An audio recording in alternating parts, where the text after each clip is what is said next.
What's good, Arsenal Universe? It's your boy Dro the Gooner here, and I'm here with my match review of Arsenal versus Burnley.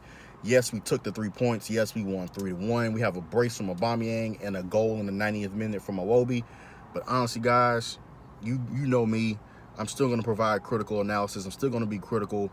Like I said, I'm appreciative of 3 points, but it was an ugly win. I know some people will see the positive in that and say, hey, we won a fist fight, which I am proud of the guys who did win a fist fight because the game got a little chippy and a little physical. But also, I felt as though the scoring sequences, a lot of them, in my opinion, wasn't pretty. Maybe the second goal from Aubameyang was the best scoring sequence. But other than that, there was I take a lot of issues from the game. We started the game off in a 4-3-3 with our back four being Maitland-Niles, Socrates, and Monreal at center backs, and Kolasinac at the one of the wing back positions. Man of the match. I don't care what anybody says. MOM, man of the match. Kolasinac played his ass off tonight, bombing forward, and getting into the physical challenges. Anytime there's a bust up, you can count on Kolasinac being there, man. I'm telling you. If I was walking down a dark alley at night through London and I needed somebody to have my back standing behind me, man, I want my boy Kolasinac there ready to throw some hands with me. So I love the fight from him. He was bombing forward, causing all kind of problems for Burnley's back line, whipping in crosses, just being a threat, helping stretch the defense, because that's one of the things when you overlap with fullbacks. The guy might not get onto the end of a cross. He might not put a cross in that leads to a goal, but at least he's causing confusion for opposing back line. He's stretching that back four. I was really appreciative of that. Mesut Ozil played. Mesut Ozil was given the captain's armband. I'm not entirely sure why. I know he had 2 assists, and yes, I'm using air quotes because I don't care what anybody says. That goal from Iwobi in stoppage time was not an assist. I don't care what anybody says. He did not mean to drag that ball back and pass it. That was a shot on goal.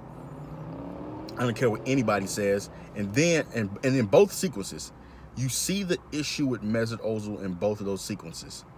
It's the slowing down of play.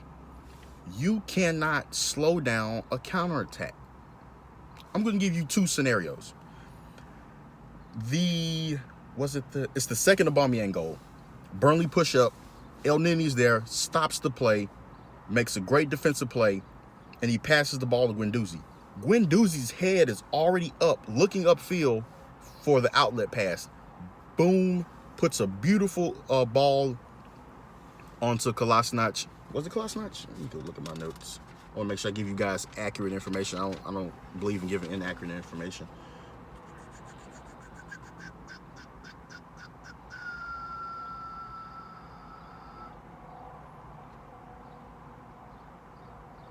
Take the back. It's a Guendouzi long ball over the Burnley defense to Lacazette.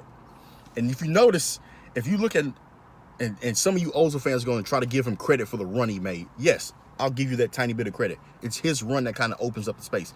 But if you look up, Lacazette is not even looking at to pass the ball to Ozil. He's looking past Ozil, and he puts that pass on the Aubameyang, and he puts it in the top of the net.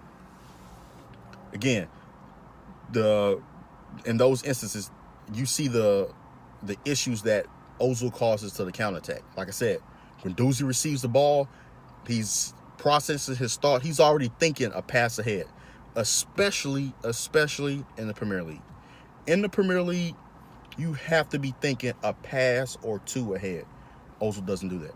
Ozil prefers to stop the ball, put his foot on the ball, pick his head up, and then look for a pass. In every instance, in every situation, especially on the counterattack, you cannot do that. You absolutely can't do that. Compare it to boxing.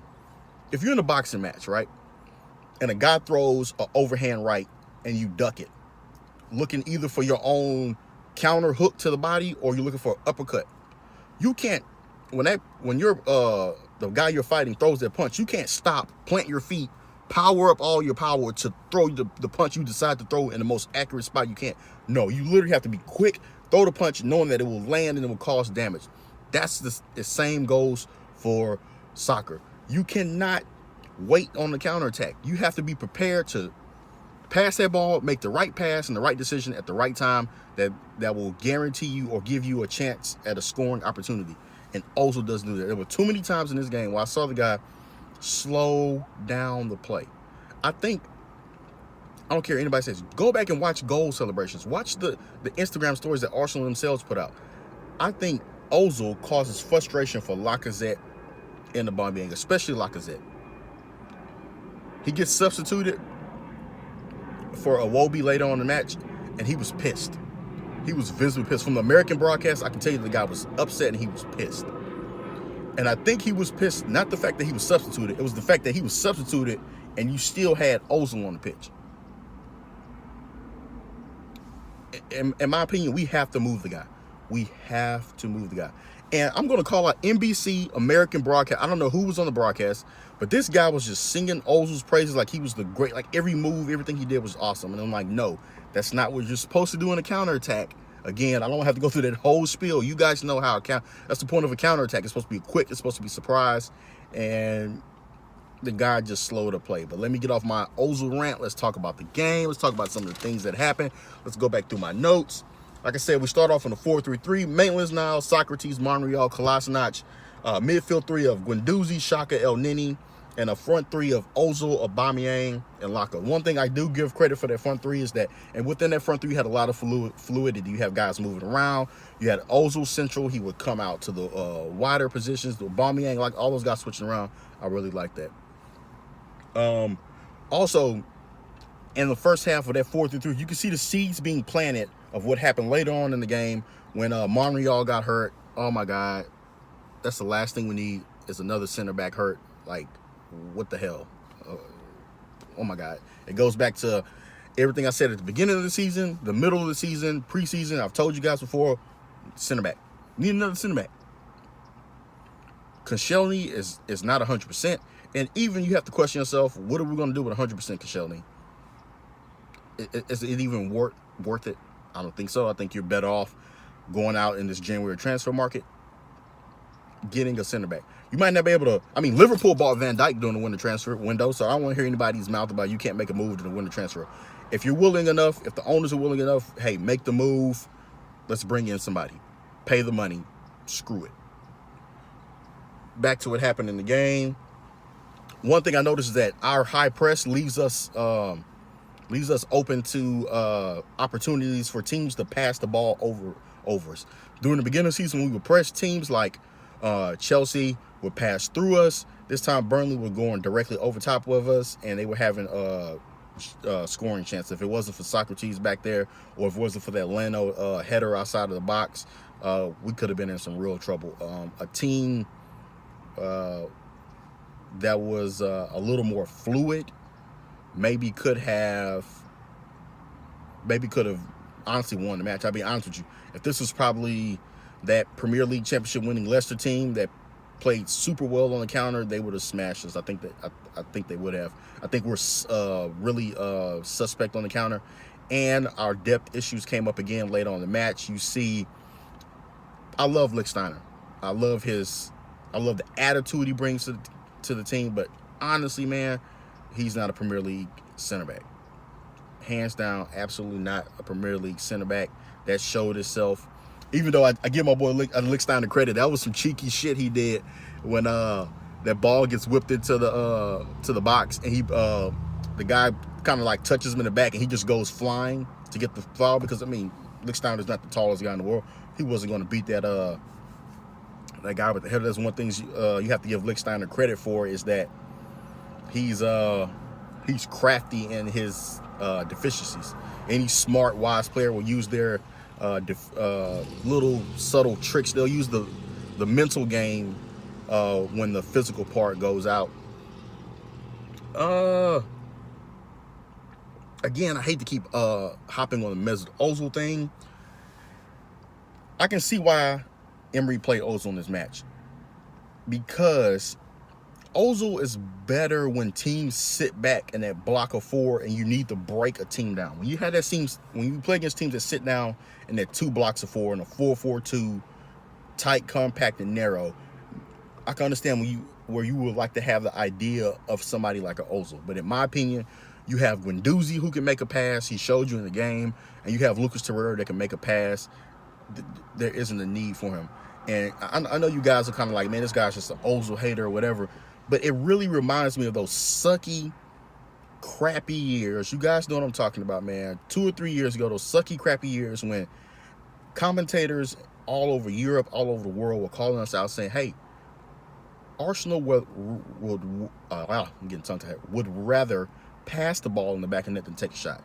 And when Ozil gets on the ball and holds the ball up, it just brings back all those terrible memories of holding the ball, looking around, pass wide, hold the ball, look, pass wide, and that's just super frustrating for me, man. Not the way, and I knew it. That's not the way Emery likes to play. He likes to be on the front foot. He likes to pressure.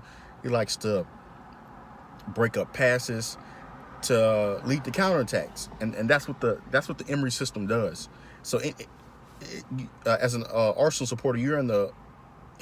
I tell people you're in the room where you have to make a choice. This is the Coke challenge. This is the Pepsi challenge. You literally have to go, hey, do we trust our manager, Emery? Me personally, I do. The guy has accomplishments. European trophies. He's an accomplished manager. Or are we just going to put all our eggs in the Mesut Ozil basket? As an Arsenal supporter, I'm tired of putting my eggs in the one-player basket. Put all our eggs in Alexis Sanchez. Put all our eggs in Cesc Fabregas.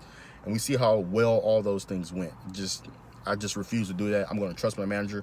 I'm going to trust his system and trust the personnel he plays within that system. This match changed my opinion on one of my favorite players personally. I was secretly rooting for Mohamed El Neni, but I question the thought process, his speed of thought within this system. Is he one of those Arsene Wenger holdovers that just will not adapt? I'm not entirely sure. If we sold him or loaned him out, I wouldn't be too terribly upset. I just don't think he has the technical skill or the quickness of thought to play within Emery's system. I know people talk about Maitland-Niles is not a right back. I like the guy at right back. I like Maitland-Niles. He's comfortable extremely comfortable on the ball. I like how hard he works. I like his willingness to work hard. And oh my God, man, I really try not to go on the Mesut Ozil thing. There was an instance late in the second half where Maitland-Niles has a Burnley player pressed on the sideline. Anybody knows a press works when everyone presses together. Now, this is when we switch to the 3-4-3. Maitland-Niles is now a right wing back. Ozil is playing on the right. He's playing the right forward in that front three. Maitland-Niles presses a Burnley player to the sideline. Now, if he has a high press and has the guy press to the sideline, it is Mesut Ozil's job to come in and cut off any passing lanes. He's literally standing there twiddling his thumbs. And the fact that he's not doing something, that he's BSing around so hard that Lichtsteiner had to come up from his right center back position, to help Maitland-Niles with the press. Your right center back shouldn't be sprinting 70 yards up the pitch to help with the press. That's Mesut Ozil's job. And guys, that's my issue with him. And it's games like this, it's results like this that hide the flaws within his system. We're going to get exposed. Somebody's watching this. Pep Guardiola, Jurgen Klopp, some managers literally watching this and going, we can beat them. We can beat them on the counter. Hunker in. We can beat them on the counter. It's not going to be one of those teams because one of those big matches, Emery's told you he's not going to play Ozil. So it's going to be when we play against the Cardiff Cities, when we go out and play against the Huddersfields, the Crystal Palace, the Fulhams. They'll sit back and realize, like, hey, you know what, man? Bunker in. Be more accurate with your overpasses. We can put 3 past this team. Just frustrating, man. Just frustrating. I don't want wins and points to paper over the cracks of the system. Yes, we're still in our first half of the first year, but I just hope it'll all get better. And guys, honestly, man, that's it for me, man. I was, like I said, again, I was just super impressed with Kolasinac. He's my man of the match. He proves himself time and time again as a valuable asset to the squad. I promise I'm not gonna talk about Ozil for the rest of this video. I won't say anything else. Torreira came in. I heard he was fighting a cold. Came in, put in a decent, shift as he came in. But yeah, that's it for me, guys, man. And like I said, I'm really trying not to make this a mess of the Ozil rant. Like I said, I'll take the 3 points. 3-1 goals from, like I said, the brace from Aubameyang, the extra time in and goal from Iwobi, and we had the goal from Barnes from Burnley. And that's when you could start to tell that our back line was getting stretched. We were tired, and guys were not in the positions that they were supposed to be in. But like I said, take the 3 points. Looking forward to the matches. And guys, hey, hit the like button, hit the subscribe button. I promise more content is coming. I promise to give you guys more game reviews. And I'm going to start a new midweek. Usually I do a midweek rant video, but it won't be a rant. It'll just be some analysis, some transfer talk, and other things that I'm interested in. Like I said, I love the views. I love all you guys, man. Come on, you Gunners. 3 points. Have a good one.